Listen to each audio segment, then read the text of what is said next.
तो हाँ दोस्तों, अब अपन बात करते हैं नया टॉपिक का। एक पॉइंट समझाना चाहता हूँ कि पोजीशन वेक्टर और डिस्प्लेसमेंट वेक्टर क्या होता है। तो ठीक है, समझते हैं। पोजीशन वेक्टर क्या होता है। मान लीजिए ये हमारा कोऑर्डिनेट एक्सिस है, ये एक्स एक्सिस है, ये वाई एक्सिस है, ये जेड एक्सिस है। कोई एक पॉइंट दे रखा है अपने को पी, इसके coordinates X comma Y comma Z है। तो ये है इस पॉइंट का पोजीशन वेक्टर जो कि फिक्स होता है। इसको अपन कैसे लिखेंगे। Position vector of point P को अपन अगर आर वेक्टर से डिनोट करें तो उसको ऐसे लिखेंगे x i cap plus y j cap plus z k cap. ठीक है। हाँ, अब बात यह है, पोजीशन वेक्टर कभी भी आपके रेफरेंस पर डिपेंड नहीं करता है, क्योंकि पोजीशन तो सोचिए ना, एक बार मैंने पोजीशन फिक्स कर दी, आप इसको कहीं से भी देखो ये रहेगी तो यही ना। मतलब अपने से थोड़ी दूर पास हो जाएगी लेकिन रहेगी तो यही। ठीक है। बट डिस्प्लेसमेंट वेक्टर हमेशा अपने रेफरेंस पर डिपेंड करता है। मैं अगर यहाँ से मानूंगा, डिस्प्लेसमेंट वेक्टर निकालते कैसे दो पॉइंट के बीच में, पहले ये देख लेते हैं अपन, थोड़ा सा काइनेमेटिक्स में भी आएगा। फाइनल पॉइंट के पोजीशन माइनस इनिशियल पॉइंट का पोजीशन से डिस्प्लेसमेंट वेक्टर आता है। मान लीजिए ये पॉइंट ए है, ये बी है। इसको नए पेज पे समझते हैं।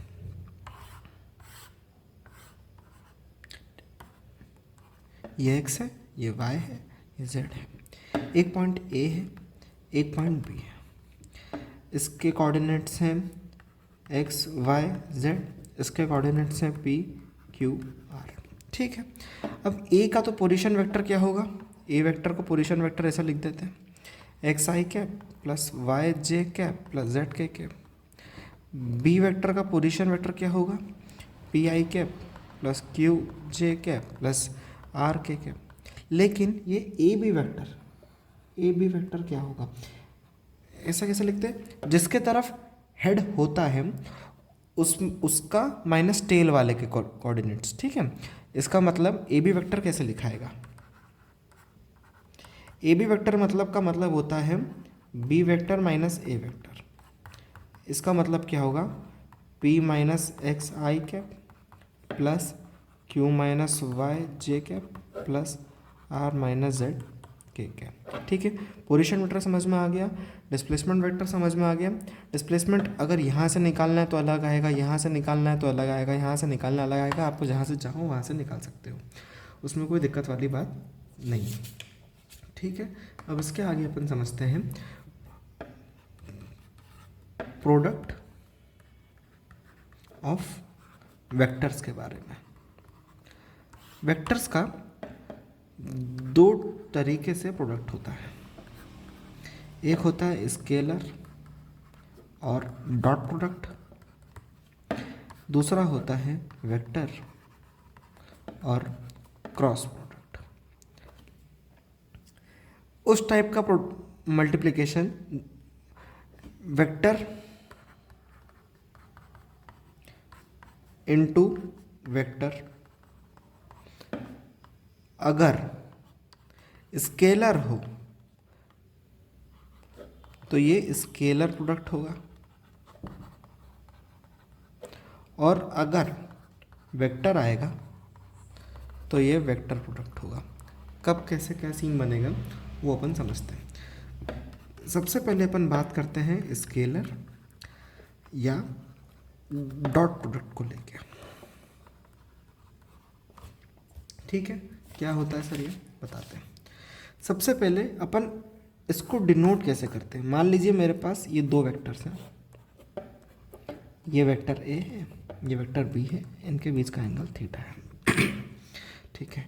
अब इन दोनों का प्रोडक्ट स्केलर प्रोडक्ट ए वेक्टर, स्केलर प्रोडक्ट को दिखाने के लिए अपन डॉट का यूज़ करते हैं। डॉट नाम में ही दिख रहा है, dot A vector dot B vector equal to.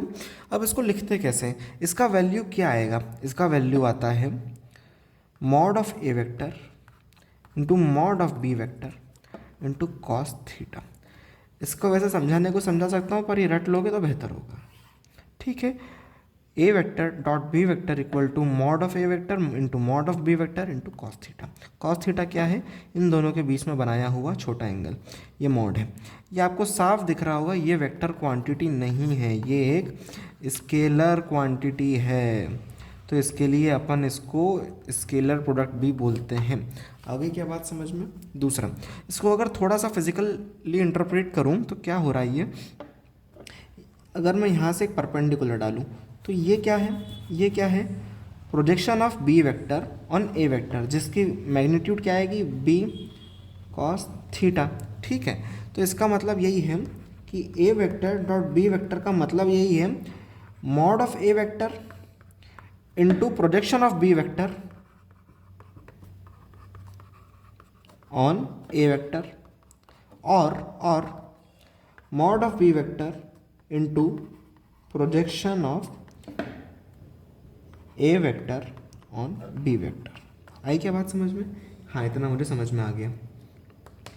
उसके बाद अगर चूँकि A vector dot B vector equal to mod A vector into mod B vector into cos theta, in case A vector dot B vector is equal to 0, और अगर question में given है कि mod A vector and mod B vector are not equal to 0, इसका मतलब एक यही है कि कॉस थीटा को 0 होना पड़ेगा। कॉस थीटा अगर 0 है तो थीटा कितना होगा? Theta equal to 90 degree. इसका मतलब हम अगर क्वेश्चन में कह दिया है कि उन दोनों का डॉट प्रोडक्ट 0 आ रहा है और उनका मैग्नीट्यूड कुछ ना कुछ है, तो हाँ, वो दोनों वेक्टर्स परपेंडिकुलर होंगे। आगे क्या बात समझ में? हाँ, अब डॉट प्रोडक्ट की कुछ प्रॉपर्टीज़ हैं, वो ऐसी हैं कि A vector dot B vector equals to B vector dot A vector. चूँकि आने वाला रिजल्टेंट स्केलर है तो इनको आगे पीछे कर देने से उसके रिजल्ट को फ़र्क नहीं पड़ेगा। एक और प्रॉपर्टी है A vector dot B vector plus C vector equal to, कोई सिंपल मैथ्स है ये, इसमें कोई दिमाग वाली बात नहीं है, A vector dot B vector plus A vector dot C vector. ठीक है सर, आपने रामायण तो पूरी बता दी, डॉट प्रोडक्ट निकालते कैसे, होता कैसे है? मान लीजिए आपको एक वेक्टर दे रखा है ए वेक्टर, सपोज कीजिए 2i cap plus 4k cap plus 6k cap, sorry ये 4j कैप है, j कैप है और ये 6k कैप है। ठीक है, एक बी वेक्टर दे रखा है, ये है 3i कैप और इसका अपन 2j कैप और इसका सिर्फ यूनिट वेक्टर k कैप लिख लेते हैं। ठीक है, अब मुझसे कह दिया कि a डॉट बी क्या आएगा, तो इसका सोचने का सिंपल तरीका है, आई वाले को आई वाले से मतलब है, जे वाले को जे वाले से मतलब है, के वाले को के वाले से मतलब है। अगर इसके पीछे थोड़ा सा लॉजिक बताओ तो खुद सोचो ना, आई कैप डॉट जे कैप कितना आएगा? 0 आएगा। क्यों? क्योंकि आई और जे तो परपेंडिकुलर होते हैं ना, मैंने पहले बताया आई जे के कैसे होते हैं, ये आई ये जे ये के, ये तीनों परपेंडिकुलर है, म्यूचुअली परपेंडिकुलर है, इनको ऑर्थोगोनल भी कहते हैं। इस कारण इनका डॉट प्रोडक्ट तो 0 आएगा, आई का जे के साथ या के का जे के साथ। ठीक है, इसलिए अपन सिर्फ आई का आई से, के का जे का जे से, के का के से करते हैं। तो करो 2 या 6 I cap, sorry I dot I क्या हो गया, I cap dot I cap equal to mod of I cap 1, mod of I cap 1, और कॉस थीटा जब दोनों सेम वेक्टर है मतलब पैरेलल वेक्टर से, तो कॉस थीटा मतलब थीटा इक्वल टू 0 डिग्री हो गया, कॉस थीटा 1 हो गया, तो इंटू 1 तो कितना आ गया? 1। वही समझाना चाह रहा हूँ। तो ये आई कैप अब नहीं आएगा, इसलिए स्केलर प्रोडक्ट है, सिर्फ वैल्यूज आएंगी। तो A vector dot B vector equal to 6, या आई का आई में करने से 6 आया, 4 इंटू 2 8 प्लस 6 इंटू 1 6, कितना हो गया? 6 और 6 12 और ये 20। आंसर आई क्या बात समझ में? हाँ, आ गई। दूसरा एक और चीज़ मैं समझा दूँ बस, कंपोनेंट और projection of B vector on A vector. Since ये इस प्रकार के वेक्टर्स हैं, A vector B vector theta, इसको मैंने पहले ही बोला, इसको बोलेंगे अपन projection of B vector on A vector. Since A vector dot B vector equal to mod A mod B cos theta. अब हाँ, प्रोजेक्शन अपना क्या है? बी कॉस थीटा, मतलब अपने को बी कॉस थीटा की वैल्यू निकालनी है, तो निकाल लेते हैं ना। इसको ऐसा कैसा छोड़ दो, इसको इधर ला दो। तो mod B cos theta equal to A vector dot B vector upon mod A. ठीक है, ये फॉर्मूला बन गया projection of B vector on A vector का। सिमिलरली अगर मेरे को projection of A vector on B vector निकालना हो तो कोई बड़ी बात नहीं है, mod A cos theta equal to A vector dot B vector upon mod B vector. आ गई होगी बात समझ में? इतना। अब एक अपना लास्ट टॉपिक है वेक्टर प्रोडक्ट, वेक्टर और क्रॉस प्रोडक्ट। कैसे होगा? दो वेक्टर्स का कुछ इस तरीके से मल्टीप्लिकेशन कि उनका जो रिजल्ट आए वो भी एक वेक्टर आए। ठीक है, एक वेक्टर ए है, एक वेक्टर बी है। इनके वेक्टर प्रोडक्ट का अपन डिनोट कैसे करते? क्रॉस से करते। लिखा है ना क्रॉस प्रोडक्ट। ठीक है, इसमें कुछ मान लीजिए सी वेक्टर आएगा, वेक्टर लिख रहा हूँ, देखना ध्यान से वेक्टर। इस सी वेक्टर की एक खासियत है, अब चूंकि एक वेक्टर है तो इसके साथ मैग्नीट्यूड एंड डायरेक्शन दोनों एसोसिएटेड होंगी। सर इसकी डायरेक्शन किधर होगी, मुझे ये जानना है, बता देता हूँ किधर होगी। ठीक है, मान लीजिए ये ए वेक्टर है, ये बी वेक्टर है, इनके बीच में एंगल एक थीटा है। सी वेक्टर, चूंकि ए वेक्टर क्रॉस बी वेक्टर लिखा है तो सी वेक्टर का डायरेक्शन निकालने के नियम को कहते हैं राइट हैंड स्क्रू रूल। कैसे? Right hand thumb rule, screw rule, कुछ भी बोलो।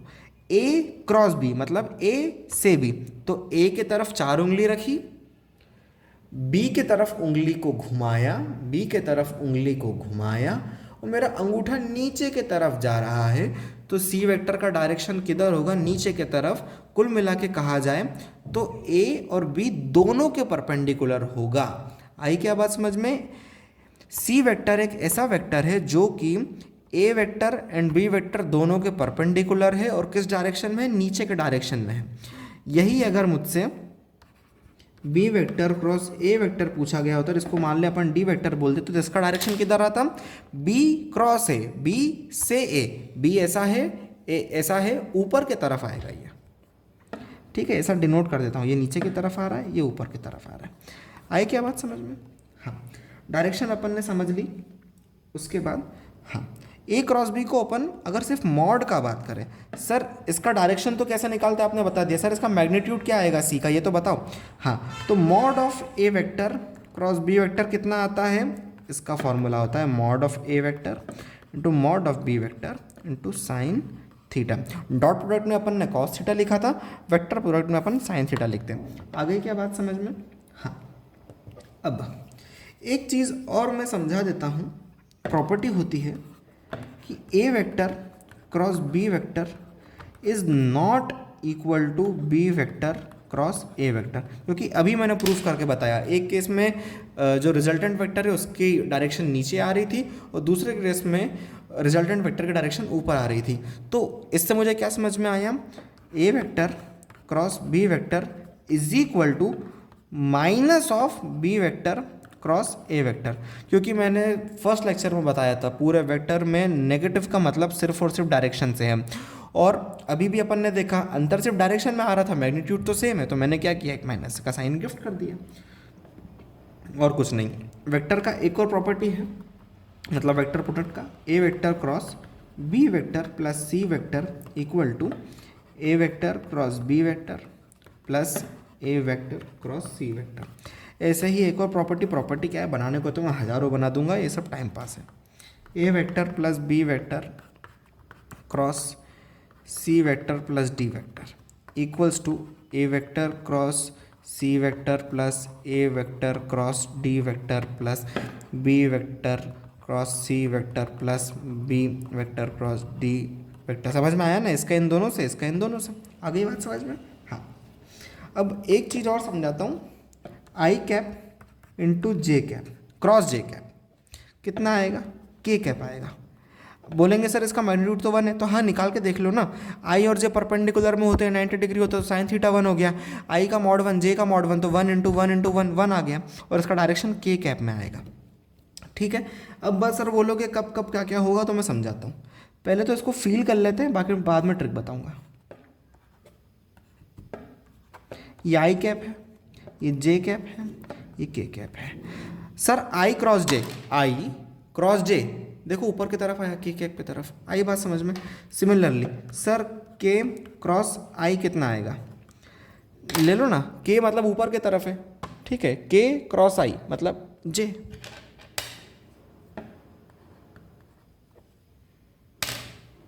सिमिलरली, ठीक है। अब अपन इसको ट्रिक के थ्रू समझते, बार बार ऐसे उंगली थोड़ी फेरते रहेंगे, ठीक है। ऐसी एक चक्कर बनाओ, आई जे के, अगर आई क्रॉस जे करेंगे तो के आएगा, और अगर घट्टी उल्टी घूमेगी तो अपन माइनस का साइन लगाएंगे। अगर आई क्रॉस जे तो के कैप आएगा, और अगर जे क्रॉस आई तो माइनस ऑफ के कैप आएगा। अगर के क्रॉस आई करेंगे तो अगला जे कैप आएगा, अगर आई क्रॉस के करेंगे तो माइनस ऑफ जे कैप आएगा। घट्टी आपको समझ में आई, अपने को ऐसे चलना है, ऐसे। और अगर इसका अपोजिट काम करना पड़े तो एक माइनस का साइन गिफ्ट कर देंगे। आगे बात समझ में। अगर अपन जे क्रॉस के करेंगे तो आई कैप आएगा, अगर अपन के क्रॉस जे करेंगे तो माइनस आई कैप आएगा, ठीक है। आगे बात समझ में। अब लास्ट है कि अपन वेक्टर प्रोडक्ट करेंगे कैसे, ठीक है, कर देते हैं। एक ए वेक्टर है, कुछ वैल्यूज ले लेते हैं, 2i cap plus 5j cap plus 7k cap, और बी वेक्टर है कुछ i cap plus 3j cap plus 4k cap. तो A vector cross B vector कैसे लिखा था, इन वेक्टर फॉर्म, इन वेक्टर फॉर्म। उसके लिए कुछ नहीं करना है, अपने को दो डंडी खींचना है। सबसे आसान तरीका बता रहा हूँ, बाकी तरीके तो क्या कंसेप्चुअली बता सकते हैं, लेकिन आसान तरीके पे बात करते हैं अपन, जो अपने को क्वेश्चन में या समझने के लिए बार बार में यूज़ आएगा, ठीक है। तो आई जे के सबसे ऊपर लिख लिया, उसके बाद ए क्रॉस बी लिखना है। तो सबसे पहले ए के जो आई वाला है आई के नीचे लिख दो, जे वाला जे के नीचे, के वाला के नीचे। तो आई के नीचे क्या आएगा, ए के हिसाब से 2, जे के हिसाब से 5 और 7, ऐसे हिसाब से इसके नीचे बी वाले 1 3 4। अब कुछ नहीं करना है, आई कैप का कोऑर्डिनेट, आई कैप का पड़ोसी निकालने के लिए कुछ नहीं करना है।